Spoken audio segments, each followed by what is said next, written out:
Hello friends, मैं जमाल और tutorial videos की सीरीज़ में हम एक नए वीडियो के साथ और इस वीडियो में हम कवर करेंगे कि हम कैसे फॉर्म का डेटा को आइदर फंक्शन राउट पे बनाए हुए फंक्शन या कंट्रोलर में रिसीव करते हैं। ठीक है, तो टॉपिक बहुत बड़ा नहीं है, बट इस छोटे से टॉपिक को बहुत अच्छे से समझना है ताकि जो बड़े बड़े टॉपिक्स हैं उनको हम आसानी से समझ सकें।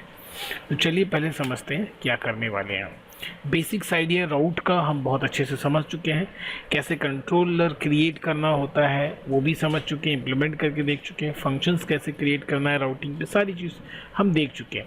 फिर भी एक छोटा सा डायग्राम समझते हैं कि हम क्या करने वाले हैं। तो देखिए, हर बार की तरह मैं फिर यही बात रिपीट करता हूँ कि जो हमारी शुरुआत होती है web.php से, राउटिंग से शुरुआत होती है। तो एक क्लाइंट ले लेते हैं जो क्या करेगा, एक रिक्वेस्ट देगा। तो यहाँ थोड़ा स्टेप है, आप कोडिंग करने से पहले स्टेप जान लीजिए, उसके बाद हम कोडिंग करेंगे। ठीक है, तो क्लाइंट सबसे पहले एक रिक्वेस्ट भेजेगा फॉर्म डिस्प्ले करने के लिए। वो हम क्या चाहते हैं कि जैसे क्लाइंट एक यूआरएल हिट करे तो एक फॉर्म डिस्प्ले हो उसके पास, उसके बाद वो फॉर्म फिल करे, देन वो फॉर्म एक फंक्शन में या कंट्रोलर में रिपीट हो।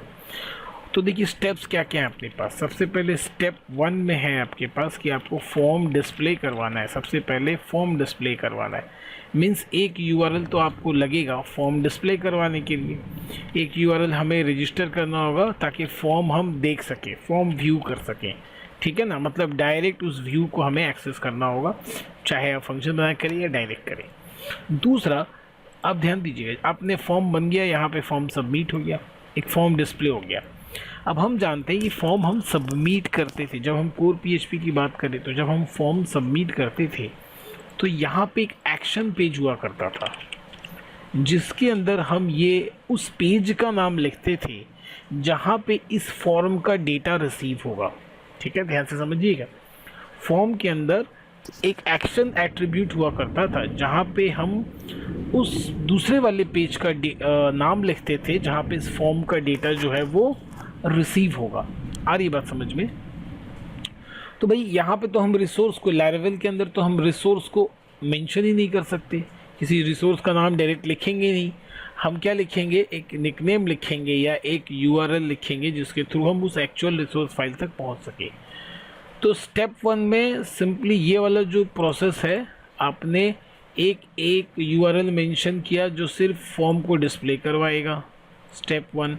स्टेप 2 में क्या होगा, ध्यान दीजिएगा, जब ये फॉर्म सबमिट होगा तो इस एक्शन पेज पे जाएगा, है ना। चलिए एक छोटा सा बगल में मैं फॉर्म लिख के आपको दिखाता हूँ, काफ़ी बड़ा है ये।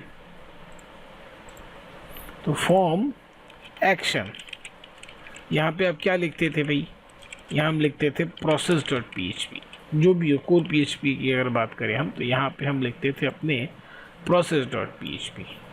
और मेथड हुआ करता था, मेथड मान लेते हैं हम पोस्ट देते थे, मेथड यहाँ हमने दे दिया पोस्ट। ओके, उसके बाद ये फॉर्म हम क्लोज करते थे, जो जनरल केस हुआ करता था कोर PHP के। तो इस केस में देखिए, इसको यहाँ लेके आ जाते हैं। तो हमारे पास जो केस है, हम अपने केस में तो भाई हम ये फाइल का नाम तो मेंशन ही नहीं कर सकते। तो इस यूआरएल पे हम एक और इस web.php में एक और यूआरएल मेंशन करेंगे। इस process.php को कौन सी निकनेम से एक्सेस करना है, मान लेते हैं कि हम चाहते हैं प्रोसेस फॉर्म के नाम, जब इस यूनिक नेम, इस निकनेम को हम रजिस्टर करेंगे और ये किसको कॉल करेगा भाई, उस process.php को। तो यहाँ पे जो process.php मतलब जो डेटा रिसीव करेगा, आइदर वो तो एक फंक्शन होगा या फिर वो एक कंट्रोलर होगा। तो देखिए पहले हम एक फंक्शन की बात कर लें। तो ये हम फंक्शन, मतलब अगर यूआरएल पे प्रोसेस फॉर्म और इस process.php की जगह इसको हम हटा देंगे, अब इसके जगह कौन आ जाएगा, ये प्रोसेस फॉर्म आ जाएगा। यहाँ हम लिखेंगे, मीन्स फॉर्म सबमिट होगा तो इस निक नेम को हिट करेगा प्रोसेस फॉर्म, और उसके बाद क्या होगा, ये इस फंक्शन को हिट कर देगा। तो इस फंक्शन के अंदर जो भी हमें करना होगा, इस फॉर्म का डेटा रिसीव करना होगा तो रिसीव करके दिखाएंगे। तो देखिए फॉर्म का डेटा को दो तरीके से रिसीव कर सकते हैं, आइदर आप इसी फॉर्म में रिसीव कर सकते हैं या इसी निक नेम को हम दोबारा रजिस्टर करते हैं एक तरीका तो वो हो गया, मतलब फॉर्म में अगर रिसीव करना है तो, और अगर आपको उसे किसी कंट्रोलर में रिसीव करना है URL2, तो फिर वही निकनेम प्रोसेस फॉर्म, और फिर यहाँ पे हम क्या करेंगे, एक कंट्रोलर के पास चले जाएंगे। एक कंट्रोलर को, जैसे कि माई कंट्रोलर, जो भी आप कंट्रोलर होगा उस कंट्रोलर को हम रजिस्टर कर देंगे,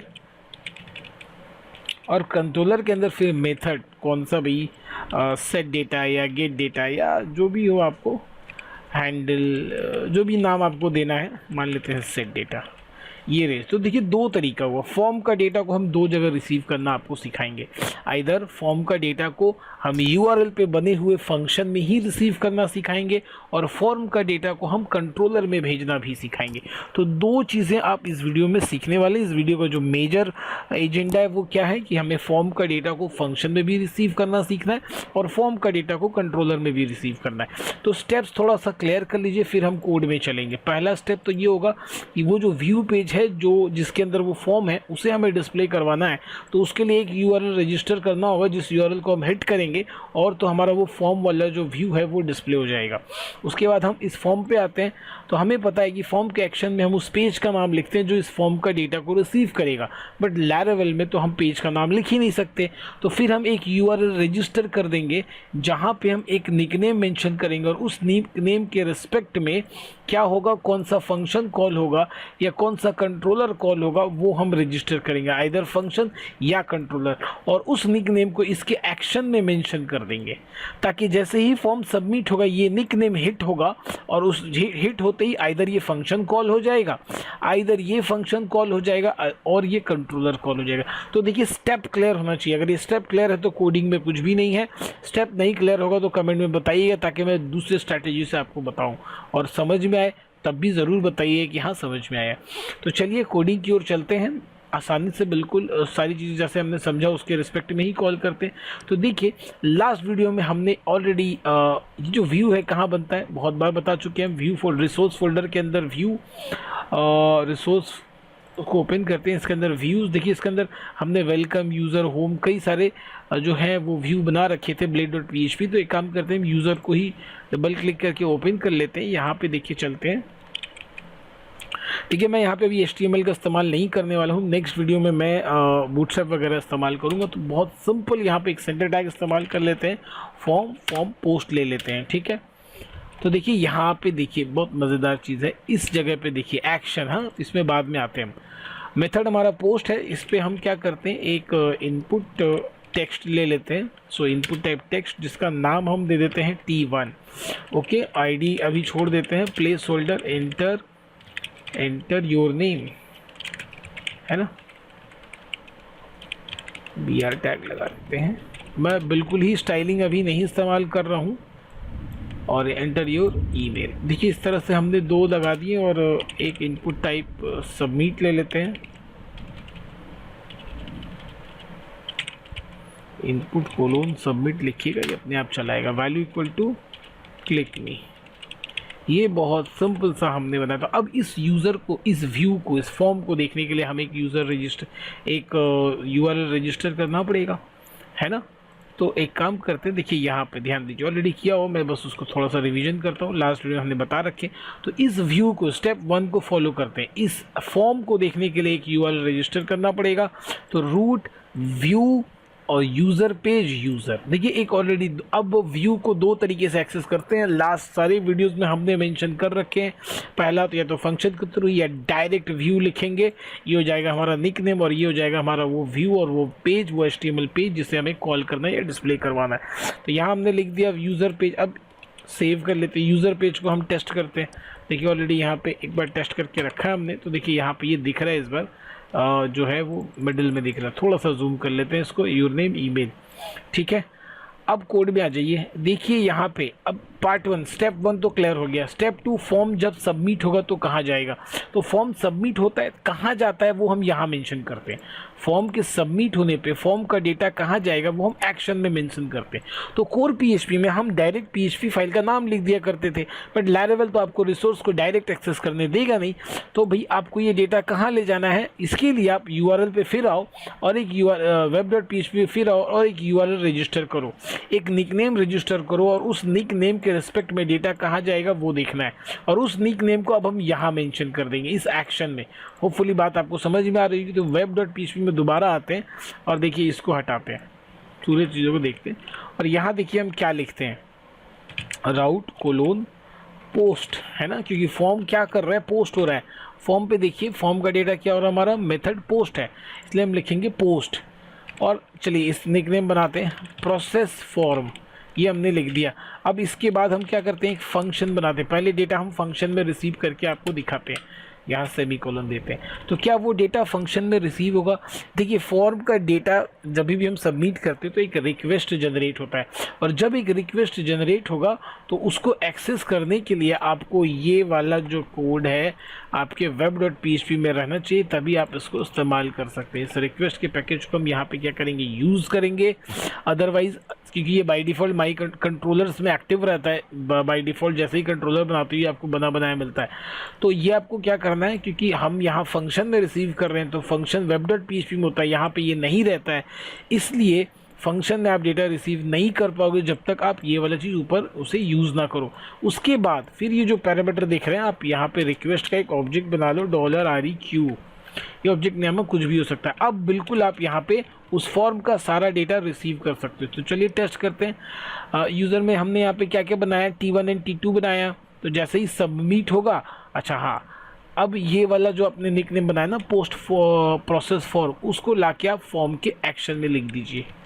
देखिए स्टेप क्लियर होने चाहिए बिल्कुल। पहले हमने क्या बनाया, एक फॉर्म बनाया, उसका यूआरएल रजिस्टर किया, फॉर्म बनाया और एक्सेस करके देख लिया। फॉर्म सबमिट होगा तो कहाँ जाएगा, फिर उसके लिए एक यूआरएल रजिस्टर किया, फॉर्म बनाया, यूआरएल रजिस्टर किया और उसके रिस्पेक्टिवली फॉर्म बनाया। मतलब ये यूआरएल हिट होगा, ये वाला यूआरएल हिट होगा तो इस फंक्शन, ये फंक्शन कॉल होगा जहाँ पे डेटा रिसीव होगा। बट फंक्शन फॉर्म का डेटा कब रिसीव कर पाएगा, जब हम ये वाला पैकेज यूज़ करेंगे। तो हम क्या करते हैं, web.php के टॉप पे आके उसे यूज़ कर लेते हैं और फंक्शन के पैरामीटर में हम लिख देते हैं रिक्वेस्ट का ऑब्जेक्ट। अब इस ऑब्जेक्ट की हेल्प से आप फॉर्म का डेटा एक्सेस कर सकते हो। अब बचा क्या काम, ये जो आपने निकनेम बनाया इसे उठाओ और ले जाके फॉर्म के एक्शन में डाल दो। ये हम दे दिया प्रोसेस फॉर्म। अब इस फॉर्म को जैसे ही कोई सबमिट करेगा तो ये वाला यूआरएल हिट होगा। ये यूआरएल हिट होगा तो देखिए अब यहाँ पोस्ट में तो ये है, तो डेटा कहाँ जाना है, कहीं जाना नहीं है, कहीं जाना नहीं है। यहाँ पे एक और स्लाइड ले लेते हैं। आपको मैं बता रखा था कि web.php से चीज़ें 2-3 जगह जाती हैं, आइदर सीधे एक फंक्शन में या एक व्यू में या एक कंट्रोलर में। तो एक यूआरएल, तो ये क्या कर रहा है, ये फंक्शन वाला प्रोसेस है। ये वाला तो हम व्यू के लिए अभी हमने देखा है भाई, ये हमारा व्यू रिटर्न करवा रहा था, तो एक यूआरएल के थ्रू हमने व्यू देख लिया। अब उसका फॉर्म सबमिट हो रहा है तो उसका डेटा कहाँ जा रहा है, यहाँ पे ही मैंने एक छोटा सा फंक्शन बना लिया और उसका डेटा रिसीव कर लेते हैं। अब हम आइदर कंट्रोलर में भी जा सकते हैं। अभी नेक्स्ट स्टेप में मैं आपको कंट्रोलर भी दिखाता हूँ, पहले एक एक करके समझते हैं। हर एक चीज़ मैंने बताया था ना कि मैं पूरी चीज़ बताऊँगा डिटेल में। तो यहाँ पे हम इको करके देखते हैं क्या डेटा, फॉर्म का डेटा यहाँ रिसीव हो पा रहा है। सो रेक और भाई क्या था हमारा, T1 था, और स्पेस दे देते हैं, फिर कॉन्केटिनेशन ऑपरेटर लगाते हैं, रेक और T2। ये दोनों डेटा को हम देखते हैं। तो हम अगर फॉर्म को सबमिट करेंगे तो हमारा डेटा वहाँ जाना चाहिए। तो क्लिक मी करते हैं, देखते हैं क्या हो रहा है। कुछ बड़ा सा ऑपरेशन हुआ, यूज़र पेज, गेट पोस्ट, ये है route post, process form, user blade, method post.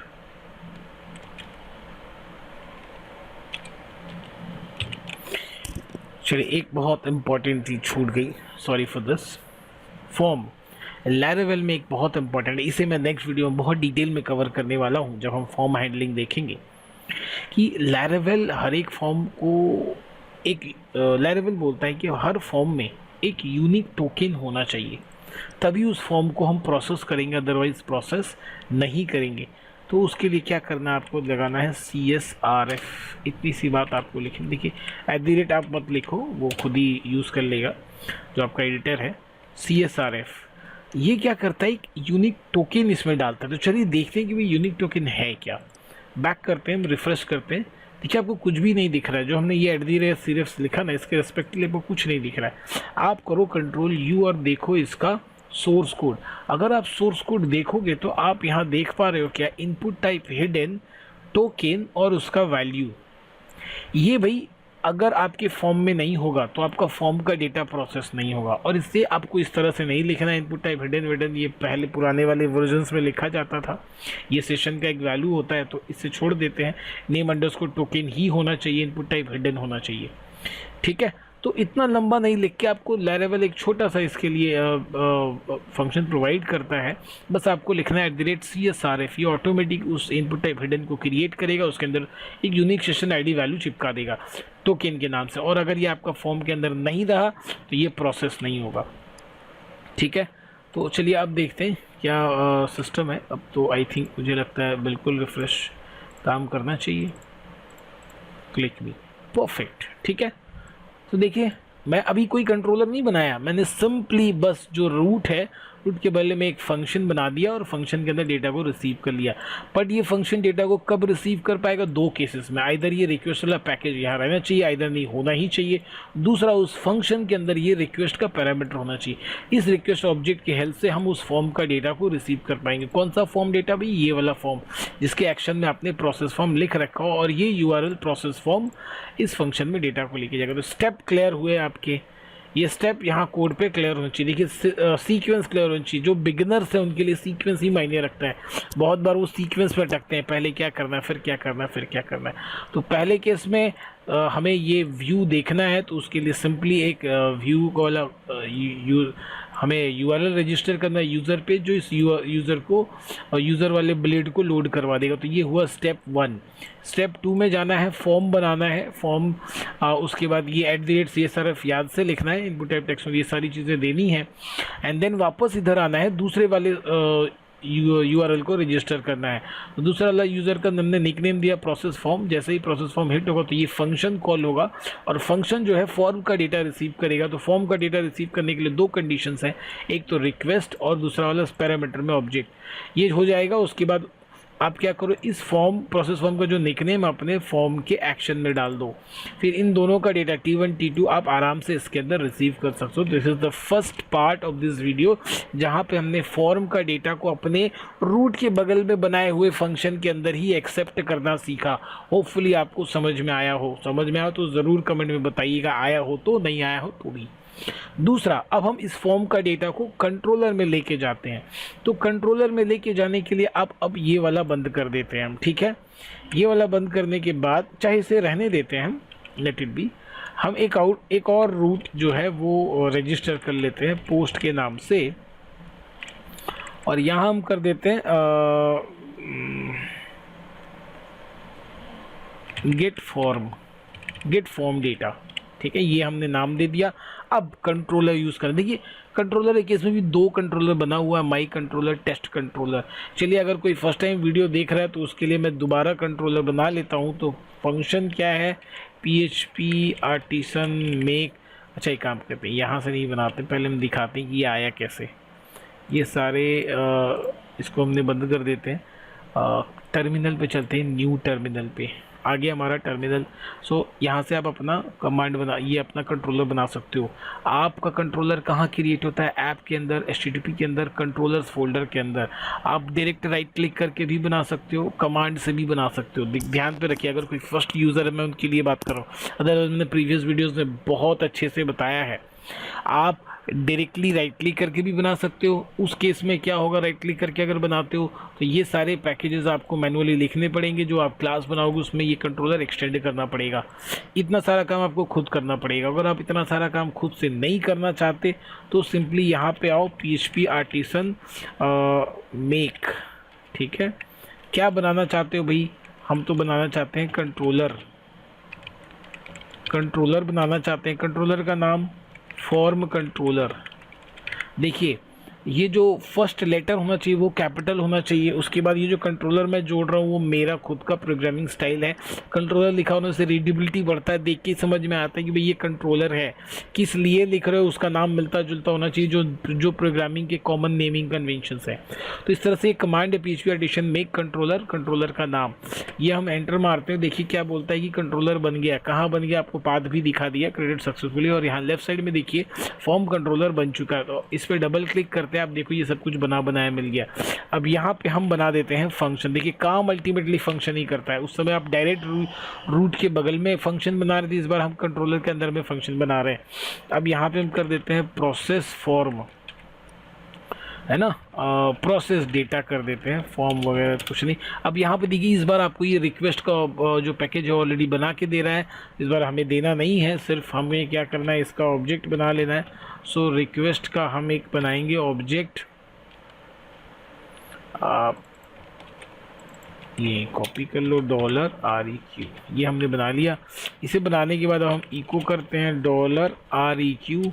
हम जो हमारा फॉर्म का डेटा था वो क्या था, देखिए T1 एंड T2।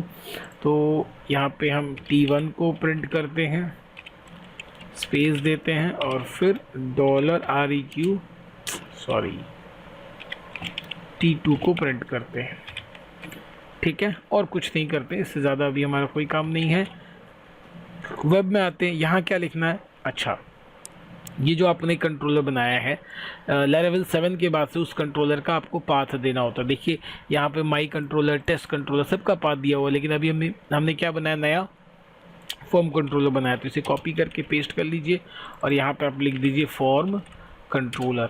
ये आपको, अगर आपके पास एक भी कंट्रोलर अभी तक नहीं बना हुआ तो आपको तो ये मैनुअली लिखना पड़ेगा यूज़। और ये पाथ है, देखिए ऐप के अंदर HTTP कंट्रोलर्स, उसके अंदर आपका कंट्रोलर का नाम, और मेरे पास ऑलरेडी पहले से बना हुआ था इसलिए मैंने कॉपी करके पेस्ट कर लिया। बट अगर आप फर्स्ट टाइम बनाए तो आपको मैनुअली लिखना पड़ेगा। वीडियो पॉज करके अच्छे से देख लीजिए।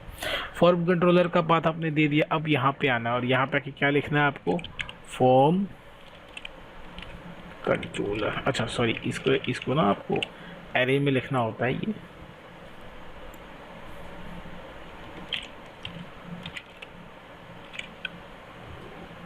इस तरह से हम ये ब्रैकेट देंगे और यहाँ पे पहले हम अपने कंट्रोलर का नाम लिखेंगे, फॉर्म कंट्रोलर कोलोन क्लास, मतलब डबल कोलोन, और उसके बाद फिर आप सिंगल कोट में फंक्शन का नाम दीजिएगा। तो देखिए फंक्शन का नाम क्या है मेरा, प्रोसेस डेटा। ब्रैकेट वगैरह नहीं देना है, सिर्फ इस तरह से सिंगल कोट के अंदर इसका नाम दीजिए और सेमीकोलन दे दीजिए। और इस बार आप अब इस वाले निकनेम को उठाइए और आपका जो फॉर्म का जो एक्शन है इस नेम को बदल दीजिए, गेट फॉर्म डेटा। अब अपने इस फॉर्म को हमने कनेक्ट कर दिया कंट्रोलर से। इस वाले सेट में ये कनेक्टेड था यहीं पे बने हुए एक फंक्शन से, जिसका पूरा प्रोसेस हमने देखा। अब हमने इस फॉर्म को गेट फॉर्म डेटा से सेटअप कर दिया। गेट फॉर्म डेटा जैसे ही हिट होगा पोस्ट में, ये फॉर्म कंट्रोलर के अंदर क्लास जो बना हुआ है फॉर्म कंट्रोलर, उसके अंदर प्रोसेस डेटा के पास चला जाएगा और यहाँ पे प्रोसेस डेटा को रिसीव कर रहा है।